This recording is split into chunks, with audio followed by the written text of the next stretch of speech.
बिस्मिल्लाहिर्रहमानिर्रहीम, अस्सलाम वालेकुम व्यूअर्स। आज मैं आया हूँ अपने एक दोस्त जो कि मेडिकल स्पेशलिस्ट है, एफसीपीएस मेडिकल स्पेशलिस्ट है और स्पेशल इंटरेस्ट है उनका डायबिटोलॉजी में, और पिछले 15 साल से इस्लामाबाद के एक मारूफ हॉस्पिटल में वो डायबिटिक क्लिनिक चला रहे हैं। तो आज हम आए हैं उनके पास ताकि आप लोगों के लिए डायबिटीज़ के हवाले से उनसे मालूमात ले लें, ताकि जिससे आपको फ़ायदा हो। तो मिलते हैं डॉक्टर यासर साहब के साथ। अस्सलाम वालेकुम डॉक्टर साहब। वालेकुम अस्सलाम। सर कैसे हैं आप? अल्हम्दुलिल्लाह ठीक ठाक।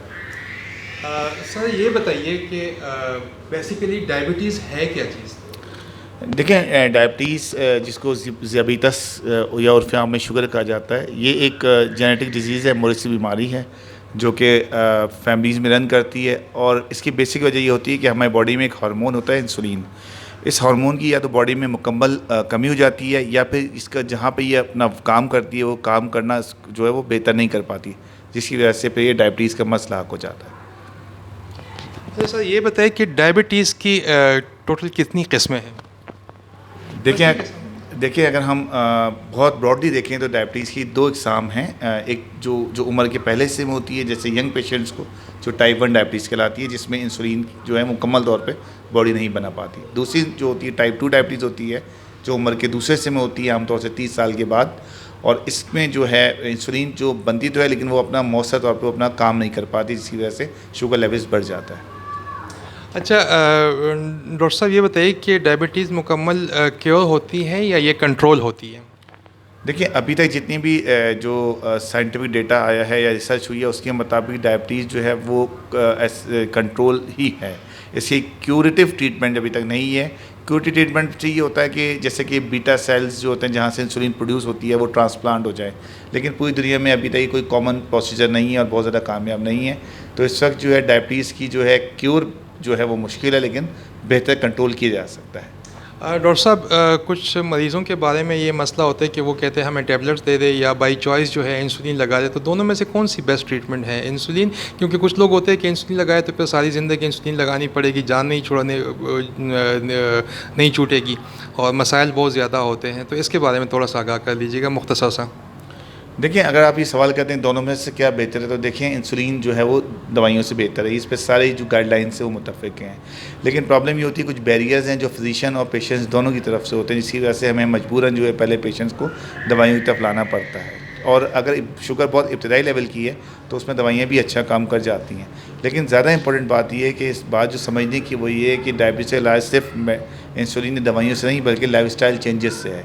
पेशेंट जितनी बेहतर अपनी डाइट कंट्रोल करेगा, जो कि शुगर जो भी ग़िज़ा नहीं लेनी है, या अपनी वॉक अच्छी करेगा, अपनी लाइफस्टाइल चीज़ बेहतर करेगा, रेगुलर वॉक करेगा, अपने आप को एक्टिव रखेगा, उतनी ज़्यादा बेहतर वो शुगर कंट्रोल होगी। डॉक्टर साहब इसके नुकसानात क्या है, या मैं सिंपल कॉम्प्लिकेशन के बारे में, शुगर के साथ जो है कौन कौन सी मेजर कॉम्प्लिकेशंस होती है? देखिए, अनफॉर्चुनेटली हेड टू टू पूरी बॉडी को शुगर जो है वो मुतासिर करती है। डायबिटीज़ की अगर कॉमन आप ये पूछें, कॉम्प्लिकेशंस पूछें, तो उसमें ये जो सबसे पहले तो बीनाई का जो है वो मुतासिर होना है। बस जो उसमें ये होता है कि मोतिया भी हो सकता है, काला मोतिया हो सकता है, कैटरेक्ट जिसको हम कहते हैं, ग्लाकोमा जैसे है, या फिर लेज़र थेरेपी की तरफ जाना पड़ता है। आँखों के जो पर्दे होते हैं उनमें वो डैमेज हो जाते हैं। इस तरह फिर ये कि किडनीज़ के जो बहुत ज़्यादा कॉमन है कि गुर्दे फेल हो गए, पेशेंट डायलिसिस पे चला गया।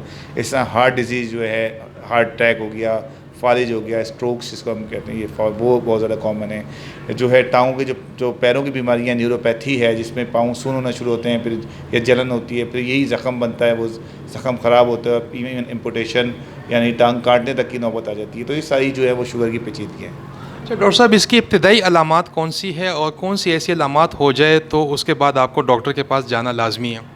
देखिए, शुगर जो उम्र के दूसरे हिस्से में टाइप 2 डायबिटीज़ जैसा मैंने कहा वो होती है, उसकी सबसे ज़्यादा प्रॉब्लम यही है कि वो आमतौर से पेशेंट को कोई तकलीफ नहीं होती, वो पेशेंट सिम्टोमेटिक होते हैं। इंसिडेंटली तौर पे, हसारी तौर पे कोई टेस्ट कराते कोई मसला हो जाए तो वो पता चलता है ये शुगर ज़्यादा आ गई है।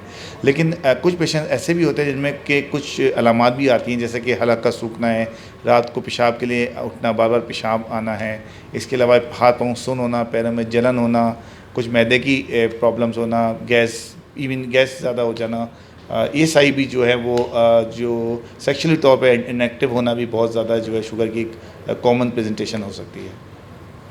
डॉक्टर साहब, डाइट के हवाले से ज़रा बता दीजिएगा कि शुगर के मरीज़ों को मुख्तसर सा कि कौन सा फ्रूट या कौन सी चीज़ें जो हमारी सोसाइटी में इजीली या हमारे घरों में जो बनती है उसके हवाले से कौन सी लेनी चाहिए, कौन सी नहीं लेनी चाहिए? देखिए, बहुत अगर हम मुख्तसर बताएँ तो चीनी, शक्कर, गुड़ और शहद जो है, जो ये चीज़ें जो हैं ये हमारे लिए बेहतर नहीं है, ठीक है ना। शुगर के मरीज़ों को समझना चाहिए कि वो अगर वो चाय में थोड़ी-सी भी चीनी लेंगे तो वो शुगर के लेवल को कई गुना ज़्यादा बढ़ा देती है, ठीक है। लिहाज़ा चीनी, शक्कर, गुड़, शहद कोशिश करें कि इनसे पेशेंट अपने आप को दूर रखें। फलों में अगर हम बात करें तो ऐसे फल इनको छिलका समेत खा सकते हैं, वो ले सकते हैं, जिनको छिलका उतार के खाना है, जैसे केला, आम, तरबूज, खरबूजा ही न लें। पेशेंट अगर पूछते हैं तो आप उन्हें बता सकते हैं कि जी सेब है, अमरूद है, आड़ू, जामुन, खुबानी, ये पेशेंट ले सकते हैं। इस तरह पेशेंट क्या क्या खा सकते हैं ये भी बहुत इंपॉर्टेंट है समझना। बहुत सारी चीज़ें अल्लाह ताला ने ऐसी बनाई है जो शुगर के पेशेंट ले सकते हैं। जैसे सब्ज़ियाँ हैं, वो कॉमनली तकरीबन तमाम सब्ज़ियाँ जो है वो पेशेंट ले सकते हैं। पोटैटो है, आलू, उसका ग्लाइसेमिक इंडेक्स थोड़ा ज़्यादा होता है, उसमें थोड़ी एहतियात है, लेकिन ये है कि पेशेंट्स उसके अलावा भी बहुत सारी जो चीज़ें हैं, जैसे दालें हैं, पल्सेस है, छोटा गोश्त है जो मटन होता है, या चिकन है, फ़िश है, इवन ज़र्दा निकाल के अंडे हैं, रोटी भी पेशेंट ले सकता है। लेकिन ये कि जिन चीज़ों का मना किया गया फिर कोशिश करें कि उस पर वो मना ही रहें। और जो है आपके लिए जो डाइट जो भी फिजिशियन आपकी जो बॉडी मास इंडेक्स के हिसाब से आपकी ग्लाइसेमिक कंट्रोल के लिहाज से जो डाइट आपको प्रिस्क्राइब करता है, आप उसको उस पर अमल पैरा हों ताकि शुगर को बेहतर तौर पर कंट्रोल की जा सके। डॉक्टर साहब, शुगर के मरीज़ के जिस्म को क्या नुकसानात होते हैं शुगर से, या कम्प्लिकेशंस क्या होती है, मुख्तसर सा बता दीजिएगा सादा ज़ुबान में ताकि व्यूअर्स को समझ आ सके। जैसे मैंने पहले बताया कि शुगर जिस्म के हर हिस्से को अफेक्ट करती है।